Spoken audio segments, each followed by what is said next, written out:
pleasure and honor to have with us today Mr. Vladimir Bukovsky, a famous Russian human rights activist, an author, and a political activist. Welcome. Thank you. Mr. Bukovsky, can you tell us a little bit about your very personal journey to the Gulag? Oh, that was very long and long ago. Yeah, I must have been 16 when I found myself in a complete disagreement with the Soviet system, and I knew I would not live with it. It wouldn't work. So I started behaving accordingly. The first time I was arrested, I was 18-year-old, and the official charge was a possession of a forbidden book. But of course, there was something behind it which they didn't want to write down. But official charge was that. And for that, I was sent to lunatic asylum for psychiatric hospital for treatment for almost 2 years. Then I was released and again organized the demonstrations in defense of some arrested writers. And off and on, it went on like that till 1971, when I was finally arrested last time for getting together and smuggling abroad the documents proving the Soviet use of psychiatry for repressive purposes. And for that I was given 12-year sentence, which I didn't finish. I was exchanged for a Chilean communist in the middle of my term. So all in all, in together I've spent something like 12 years in different institutions, and 6 more I should have served, but I didn't. Mr. Bukovsky, you are one of the featured discussants in the film The Soviet Story, which has been put together by a Latvian director, Yeah. Devin Snor. How did you get involved with this particular documentary, and what did you hope to achieve with this film? Well, I wasn't the author of this film, I was just participant in it, and I do participate in a large number of documentaries or interviews or whatever, simply because I'm an expert on certain parts of history and political analysis. I would imagine the creators of the film had a very particular purpose in their mind. At that time, there was a discussion in Europe of the necessity for a resolution condemning Soviet system, condemning communism as a crime against humanity. And there was quite a big number of votes in the Council of Europe, or even in the European Parliament, of people who would support this kind of resolution. And in order to explain why we need it and what it was really, because younger generations don't necessarily remember what it was, the Latvian producer decided to make a documentary. I've learned about it only when he invited me to participate. I didn't know about the things behind it. It was finally produced and was screened in Europe, was shown in the European Parliament, was debated about, was shown in Baltic countries, was prohibited to be shown in Russia. So they never showed it in Russia. But it was shown in many countries. The resolution, unfortunately, at the last moment, was watered down under the pressure from Russia. So they condemned totalitarian regimes in Europe, but they never mentioned Soviet Union by name. So that was kind of a compromise. So that's the history of the film, as far as I know. What do you see in terms of this effort for the future to recognize the crimes of communism?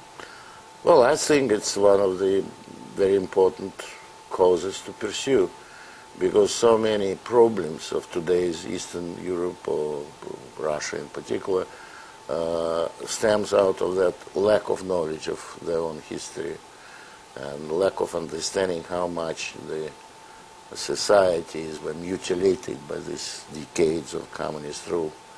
And without cleaning up that past of all the fabrications and mythology created by the Soviet propaganda, you have to engage in this kind of projects to remind the history as it was, to show, to disclose the falsifications, and for people to know what had happened.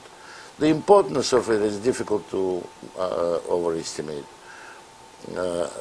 For example, in Russia today, the lack of understanding how much the country actually was involved in crimes, and how the regime would force practically the whole society to be accomplices in these crimes. That lack of understanding prevents today's people, the people living today in Russia, from realizing the need for them to come clean of it, to renew their life, to start building their society from the scratch.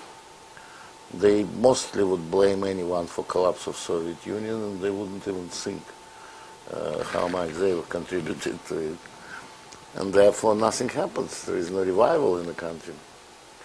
And lots of similar reasons are in Eastern Europe, where the establishment is still very heavily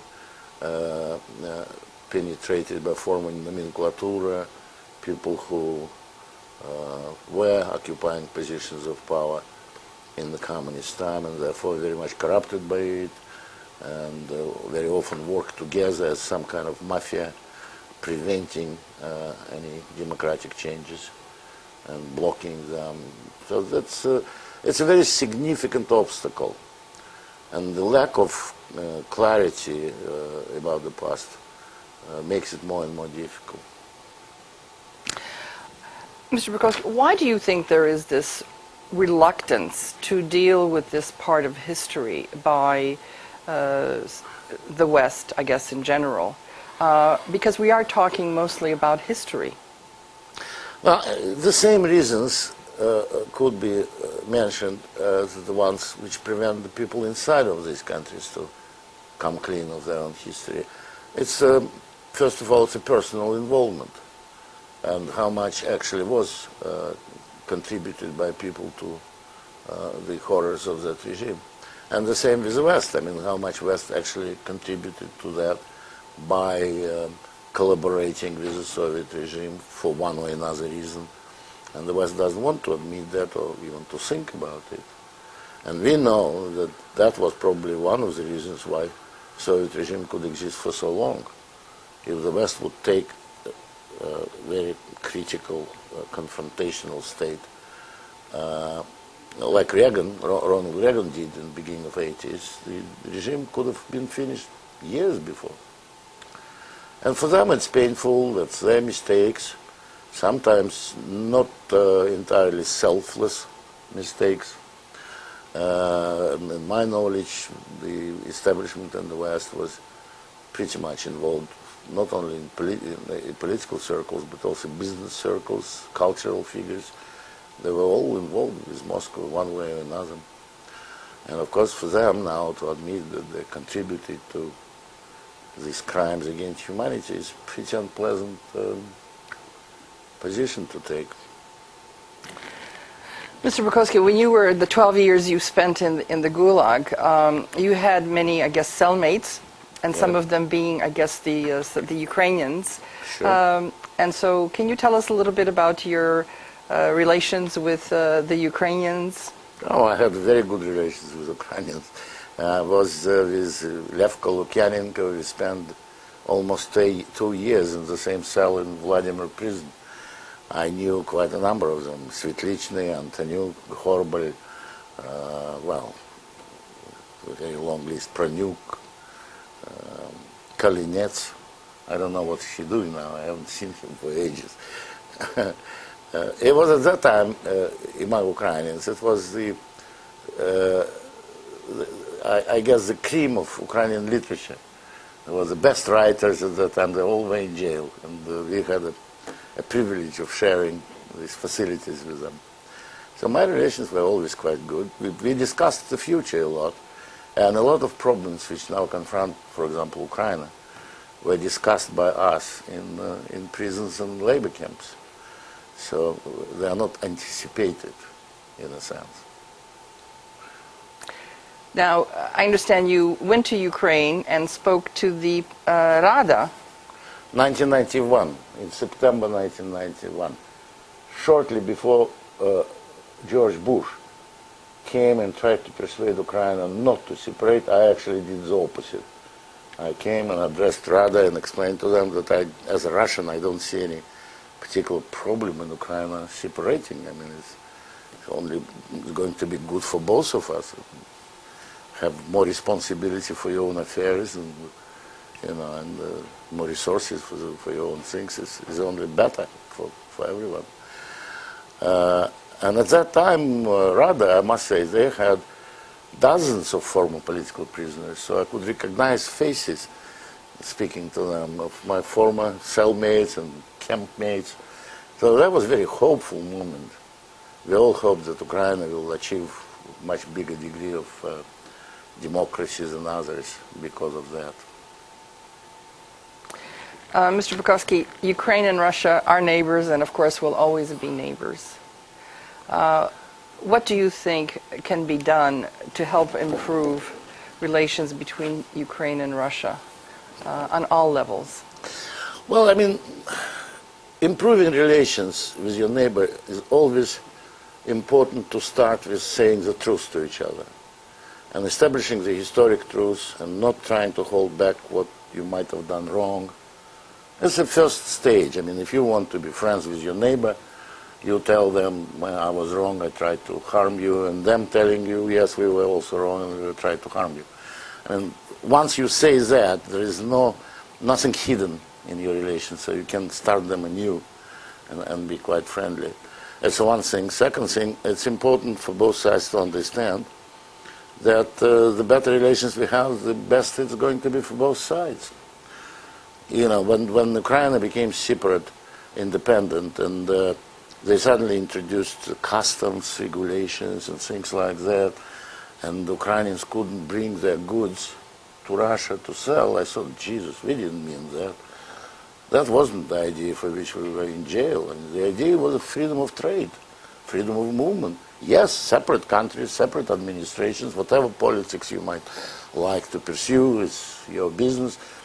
But to put some kind of obstacles and walls between the nations is stupid. It just harms both sides.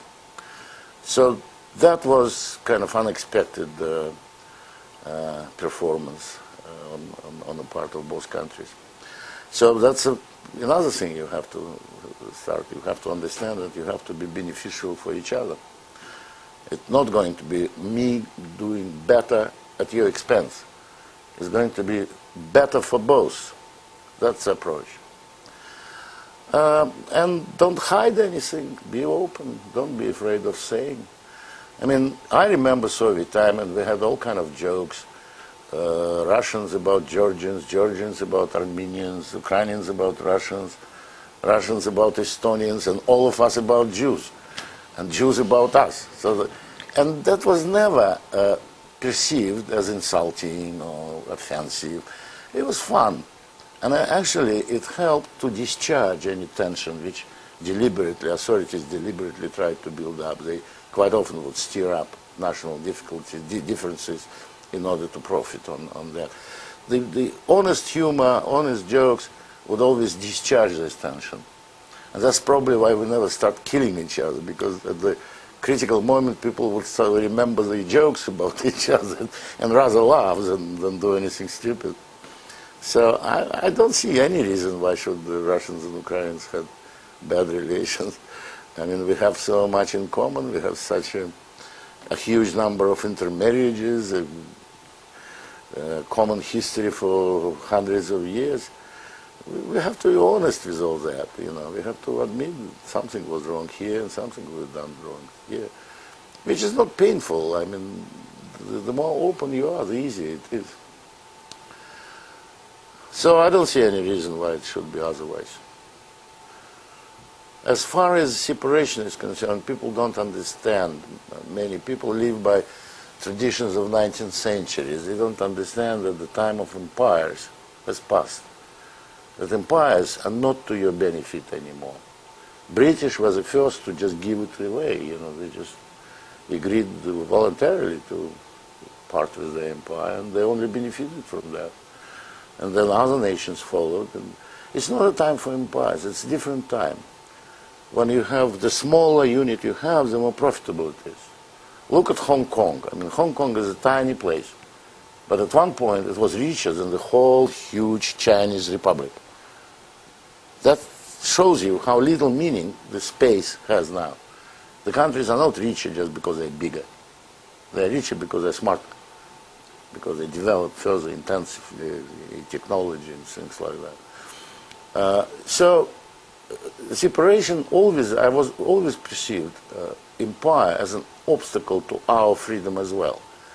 Because in Russian history, if you look at it, lots of unjust and horrible things were made just for the sake of keeping empire, you know. And this empire became kind of an idol to which the sacrifices were brought. Our own freedom was brought as a sacrifice to that idol. And in reality, none of us wanted it.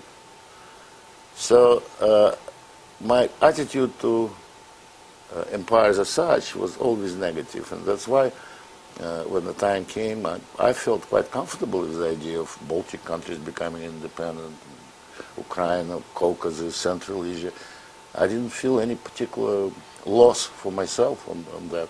And so did majority of the people. I remember the reaction of Russian population to the dissolution of the Soviet Union was very mild. It was very mild and rather friendly. I mean, the Baltic countries, well, they've never been truly part of our territories. They were occupied. Ukrainians, well, Ukrainians, closest brothers we have. If they one day want to reunite, it's up to them. You know, there was never ill feelings toward that. Not in population. The political elites might say whatever they would say because of their own interests, but the population in general took it very easily, without much of ill feelings. Mr. Bukovsky, if I might presume to call you a Russian patriot, in a sense, from your comments and also from your history, that even after you left Russia, there were several times when you were, I guess, recruited to come back, and I guess even ran for, contemplated running for the presidency. What is it that concerns you most about what's going on in Russia today? Well, Russia did everything wrong, unfortunately. I mean, for the last 9-10 years, they're marching backwards.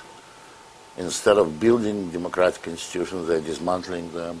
Instead of encouraging the freedom of press and speech, they're actually curtailing it and returning political censorship and persecutions.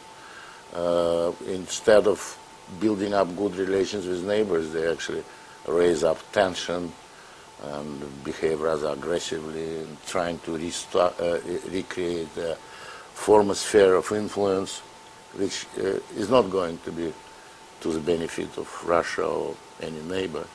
It came to a point of practically a war with Georgia, which is completely unnecessary. I mean, there is no national interest of Russia in these two small territories of Georgia. Why would anyone want to occupy them? Only to spite someone. There was no other underlying rationale behind it. Just to show these Americans that they can't do anything. We do whatever we like. It's the behavior of some bully in the street, you know, some drunken bully. It's not the behavior of responsible government or responsible country to do that. So this is all wrong. This is building, once again, undemocratic, repressive country in which no one likes to live. We now have again a huge immigration from Russia. Young, bright, and capable people are preferring to immigrate to any other country, including United States, and we all see them here, including Britain, including Germany, including any place where they can realize their talents and abilities. And in Russia, again, they can't do that. So it's a tragedy. We're just losing yet another generation instead of starting to organize our own life. So this is all stupid what they're doing, and it leads nowhere. It probably builds up ego of few KGB colonels who just happen to be on the top of the pyramid. But it's certainly not going to be good for the country. It's going to harm us again. Well, you're a man who doesn't mince words. No, I don't. So any advice or words of wisdom for those of us in the West? Well, the West doesn't understand the nature of regime we are dealing with. They still, live on the illusion that it's a national regime. It's not national regime. It's KGB regime. What we have right now in Russia is a KGB regime, and the KGB is a very specific organization with a specific psychology, which is not necessarily national for any nation. It's rather international. These are the people who cannot be partners. They can't have an agreement with you because their idea is not to have an agreement and live in peace. Their idea is to change you, to control you. They are control freaks. They're maniacs of control. And as long as they don't control you, they perceive you as an enemy. So trying to make better relations with them by offering them some compromises is the wrong thing. It just shows them, persuades them that you're weak, that you could be pushed further and further and further, that more and more could be demanded from you. So that's what the West is doing without understanding what they're doing. It's typical appeasement. Their policy toward Putin's Russia is typical appeasement. And we all know what appeasement brought to Europe. Mr. Bukovsky, you've been very active, and I guess you started your work in terms of publishing I guess, unauthorized magazine when you were in school. What are your current projects or future projects that you have? Well, I travel a lot. I write occasionally. Not that much, not as much as I used to, but I do still write occasionally.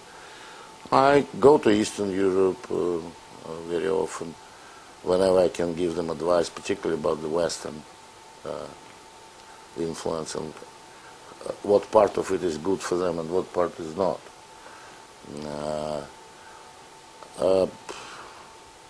I have no particular one single out project on my hands. I am engaged in campaign against further European integration, turning Europe into a unitary state, multinational unitary state, similar to the Soviet Union structure. In that I participate in many countries in different activities. So it's different parts of different things. Unfortunately, the world today becoming less and less free, and therefore my natural instinct is to try and to support forces who would be standing for freedom, whatever the aspect of it we are talking about. Well, thank you very much. Sure. We appreciate your candor and your words of wisdom. So, again, and we hope to see you again soon. Thank you. Thank you.